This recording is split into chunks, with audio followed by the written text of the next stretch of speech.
Bonsoir à tous et bienvenue dans le Grand 19h. Nous sommes ensemble pour environ un quart d'heure. Journée sous haute tension sur les routes de France. Depuis ce matin, les agriculteurs de la FNSEA donc se mobilisent dans toute la France pour demander un ajournement de l'écotaxe, ce prélèvement sur les transports de plus de 3,5 tonnes dont les exploitants agricoles devront s'acquitter au même titre que tous les transporteurs routiers à chaque passage de leurs véhicules sous les portiques spécifiques.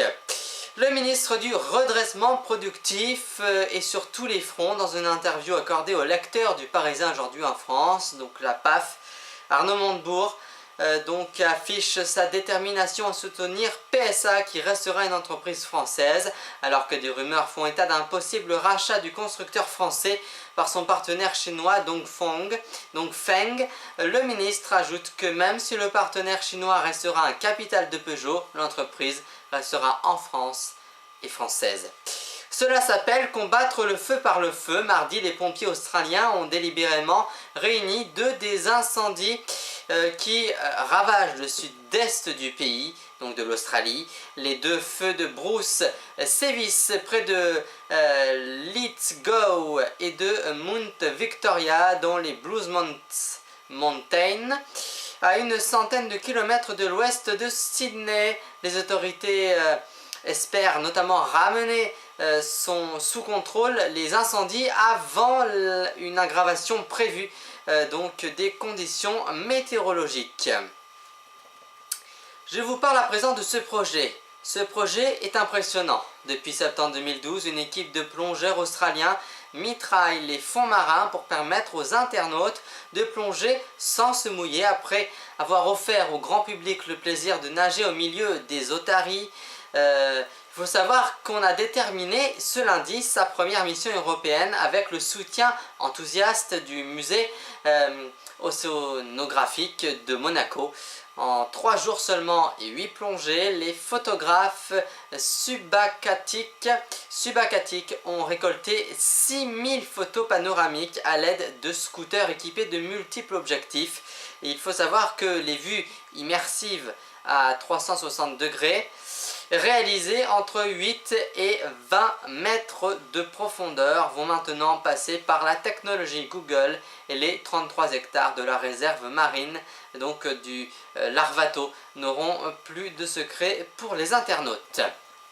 Voilà, et puis cette affaire que je vous parlais depuis quelques jours,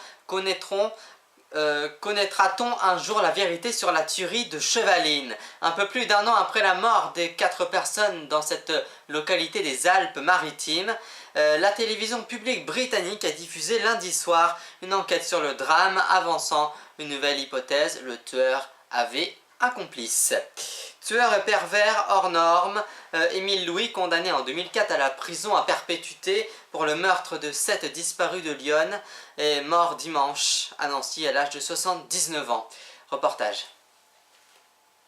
Son état s'était considérablement aggravé ces dernières semaines. Émile Louis avait dû quitter la prison d'Ensisheim, dans le Haut-Rhin. C'est ici qu'il purgeait sa peine de prison à vie.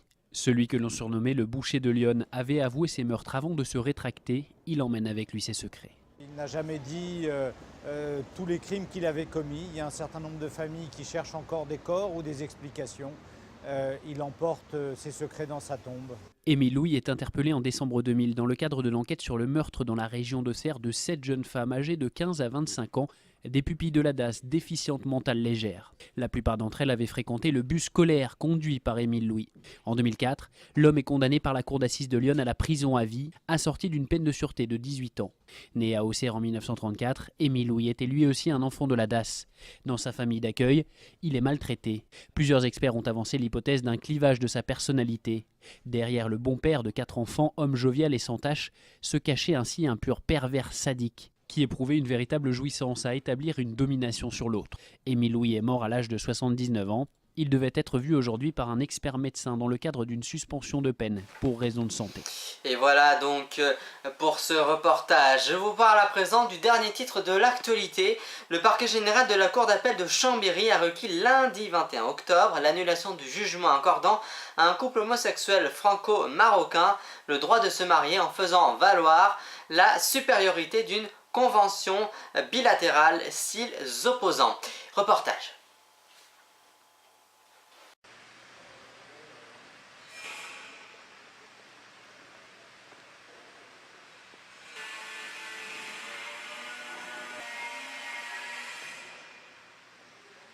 Qu'on nous foute la paix. Qu'on nous foute la paix. Qu'on fasse se lever cet appel du parquet et puis c'est tout, quoi. On demande que ça. Alors je sais pas ce qu'ils veulent, pourquoi ils s'acharnent sur nous, mais voilà, quoi. Une décision a été prise, puis qu'on nous laisse tranquille. Le ministère public entend appliquer une convention franco-marocaine qui a été écartée par le tribunal de grande instance de Chambéry. Et donc le parquet a interjeté appel de ce jugement.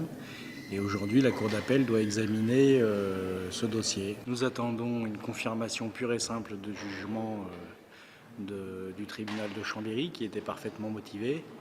Et mes clients attendent un arrêt de l'acharnement dont ils font l'objet, puisqu'il faut rappeler que le parquet s'était opposé à leur mariage 2 jours avant leur célébration.